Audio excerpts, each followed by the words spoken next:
Selamat pagi saudara-saudara, sebelum kita memulai membaca Alkitab, mari kita berdoa. Terima kasih Bapak, kami bersyukur pagi ini bisa bangun dengan tubuh yang sehat tanpa kurang apapun. Sebelum kami melakukan aktivitas hari ini, kami rindu untuk membaca Alkitab Tuhan, untuk melandasi hidup kami dengan kebenaran-Mu. Oleh sebab itu kami semakin hari semakin berkenan di hadapan-Mu Tuhan. Urapilah setiap kami Tuhan, di dalam nama Tuhan Yesus. Haleluya. Amin. Dalam lindungan Allah.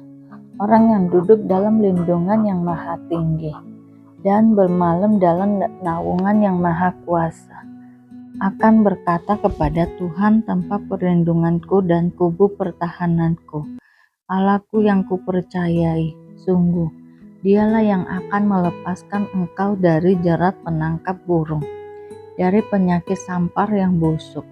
Dengan kepaknya ia akan menundungi engkau. Di bawah sayapnya engkau akan berlindung, kesetiaannya ialah perisai dan pagar tembok.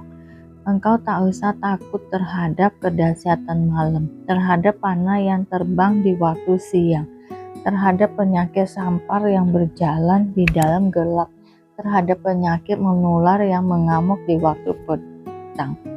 Walau 1000 orang rebah di sisiku dan 10.000 di sebelah kananmu, tetapi itu tidak akan menimpamu.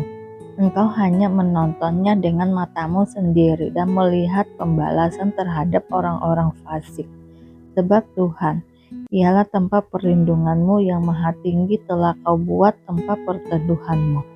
Malapetaka tidak akan menimpa kamu, dan tulah tidak akan mendekat kepada kemahmu, sebab malaikat-malaikatnya akan diperintahkannya kepadamu untuk menjaga engkau di segala jalanmu. Mereka akan menantang engkau di atas tangannya, supaya kakimu jangan terantuk kepada batu. Singa dan ular tedung akan kau langkahi. Engkau akan menginjak anak singa dan ular naga. Sungguh, hatinya melekat kepadaku, maka aku akan meluputkannya. Aku akan mementanginya sebab ia mengenal namaku. Bila ia berseru kepadaku, aku akan menjawab. Aku akan menyertai dia dalam kesesakan. Aku akan meluputkannya dan memuliakannya. Dengan panjang umur akan kukenyangkan dia, dan akan kuperlihatkan kepadanya keselamatan daripadaku. Kebesaran Tuhan dan kebodohan orang fasik. Mazmur, nyanyian untuk hari Sabat, adalah baik untuk menyanyikan syukur kepada Tuhan dan untuk menyanyikan mazmur bagi namamu ya yang maha tinggi, untuk memberitakan kasih setiamu di waktu pagi dan kesetiaanmu di waktu malam, dengan bunyian 10 tali dan dengan gambus, dengan iringan kecapi. Sebab telah kau buat aku bersukacita, ya Tuhan, dengan pekerjaanmu. Karena perbuatan tanganmu, aku akan bersorak-sorai. Betapa besarnya pekerjaan-pekerjaanmu, ya Tuhan, dan sangat dalamnya rancangan-rancanganmu. Orang bodoh tidak akan mengetahui, dan orang bebal tidak akan mengerti hal itu. Apabila orang-orang fasik bertunas seperti tumbuh-tumbuhan dan orang-orang yang melakukan kejahatan berkembang, ialah supaya mereka dipunahkan untuk selama-lamanya. Tetapi Engkau di tempat yang tinggi untuk selama-lamanya, ya Tuhan. Sebab sesungguhnya musuhmu, ya Tuhan, sebab sesungguhnya musuhmu akan binasa. Semua orang yang melakukan kejahatan akan dicerai-beraikan. Tetapi kau tinggikan tandukku seperti tanduk banteng. Aku dituangi dengan minyak baru, mataku memandang seteruku, telingaku mendengar perihal orang-orang jahat yang bangkit melawan aku. Orang benar akan bertunas seperti pohon korma, akan tumbuh subur seperti pohon aras di Libanon. Mereka yang ditanam di bait Tuhan akan bertunas di pelantaran Allah kita. Pada masa tua pun mereka masih berbuah menjadi gemuk dan segar, untuk memberitakan bahwa Tuhan itu benar, bahwa Ia gunung batuku dan tidak ada kecurangan padanya. Tuhan Raja yang kekal. Tuhan adalah Raja, ia berpakaian kemegahan. Tuhan berpakaian, berikat pinggang kekuatan. Sungguh, telah tegak dunia tidak bergoyang.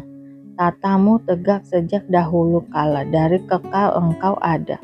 Sungai-sungai telah mengangkat, ya Tuhan, sungai-sungai telah mengangkat suaranya. Sungai-sungai mengangkat bunyi hempasannya. Daripada suara air yang besar, daripada pecahan ombak laut yang hebat. Lebih hebat Tuhan di tempat tinggi. Peraturanmu sangat teguh, baikmu layak kudus, ya Tuhan, untuk sepanjang masa. Saulus bertobat. Sementara itu berkobar-kobar hati Saulus untuk mengancam dan membunuh murid-murid Tuhan. Ia menghadap imam besar dan meminta surat kuasa daripadanya untuk dibawa kepada majelis-majelis Yahudi di Damsyik, supaya jika ia menemukan laki-laki atau perempuan yang mengikuti jalan Tuhan, ia menangkap mereka dan membawa mereka ke Yerusalem. Dalam perjalanannya ke Damsyik, ketika ia sudah dekat kota itu, tiba-tiba cahaya memancar dari langit mengelilingi dia. Ia rebah ke tanah dan kedengaranlah oleh suatu suara yang berkata kepadanya, "Saulus, Saulus, mengapakah engkau menganiayai aku?" Jawab Saulus, "Siapakah engkau Tuhan?" Katanya, "Akulah Yesus yang kau aniaya itu. Tetapi bangunlah dan pergilah ke dalam kota. Di sana akan dikatakan kepadamu apa yang harus kau perbuat." Maka termanggul-manggullah teman-temannya seperjalanan, karena mereka memang mendengar suara itu, tetapi tidak melihat seorang pun juga. Saulus bangun dan berdiri, lalu membuka matanya, tetapi ia tidak dapat melihat apa-apa. Mereka harus menuntun dia masuk ke Damsyik. 3 hari lamanya ia tidak dapat melihat, dan 3 hari lamanya ia tidak makan dan minum. Di Damsyik ada seorang murid Tuhan bernama Ananias. Firman Tuhan kepadanya dalam suatu penglihatan, "Ananias," jawabnya. "Ini aku, Tuhan." Firman Tuhan, "Mari, pergilah ke jalan yang bernama Jalan Lurus dan carilah di rumah Yudas seorang dari Tarsus yang bernama Saulus. Ia sekarang berdoa. Dan dalam suatu penglihatan ia melihat bahwa seorang yang bernama Ananias masuk ke dalam dan menumpangkan tangannya ke atasnya supaya ia dapat melihat lagi." Jawab Ananias, "Tuhan, dari banyak orang telah kudengar tentang orang itu, betapa banyaknya kejahatan yang dilakukannya terhadap orang-orang kudus-Mu di Yerusalem. Dan ia datang kemari dengan kuasa penuh dari imam-imam kepala untuk menangkap semua orang yang memanggil nama-Mu." Tetapi firman Tuhan kepadanya, "Pergilah, sebab orang ini adalah alat pilihan bagiku untuk memberitakan namaku kepada bangsa-bangsa lain, serta raja-raja dan orang-orang Israel.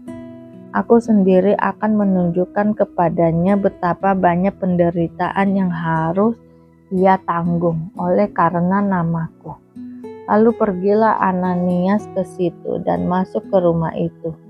Ia menumpangkan tangannya ke atas Saulus, katanya, "Saulus, saudaraku, Tuhan Yesus yang telah menampakkan diri kepadamu di jalan yang engkau lalui telah menyuruh aku kepadamu, supaya engkau dapat melihat lagi dan penuh dengan Roh Kudus." Dan seketika itu juga seolah-olah selaput gugur dari matanya, sehingga ia dapat melihat lagi. Ia bangun lalu dibaptis. Saulus dalam lingkungan saudara-saudara. Dan setelah ia makan, pulihlah kekuatannya. Saulus tinggal beberapa hari bersama-sama dengan murid-murid di Damsyik. Ketika itu juga ia memberitakan Yesus di rumah-rumah ibadat dan mengatakan bahwa Yesus adalah Anak Allah. Semua orang yang mendengar hal itu heran dan berkata, "Bukankah dia ini yang di Yerusalem mau membinasakan barang siapa yang memanggil nama Yesus ini?" Dan bukankah Ia datang ke sini dengan maksud untuk menangkap dan membawa mereka ke hadapan imam-imam kepala? Terima kasih Bapak untuk hari ini, sehingga kami dapat membaca Alkitab-Mu Tuhan. Mari doa Bapa kami. Bapa kami yang di surga, dikuduskanlah nama-Mu, datanglah kerajaan-Mu, jadilah kehendak-Mu di bumi seperti di surga. Berikanlah kami pada hari ini makanan kami yang secukupnya, dan ampunilah kami akan kesalahan kami, seperti kami juga mengampuni orang yang bersalah kepada kami.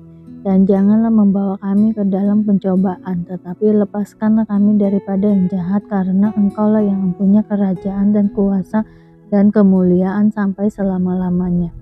Terima kasih Bapa. Kami selalu bersyukur atas apapun Tuhan berikan hidup kami. Engkau tidak pernah meninggalkan kami ya Bapa. Hidup kami akan senantiasa berkecukupan di dalam-Mu. Di dalam nama Tuhan Yesus kami berdoa dan mengucap syukur. Amin, amin, amin. Tuhan Yesus memberkati.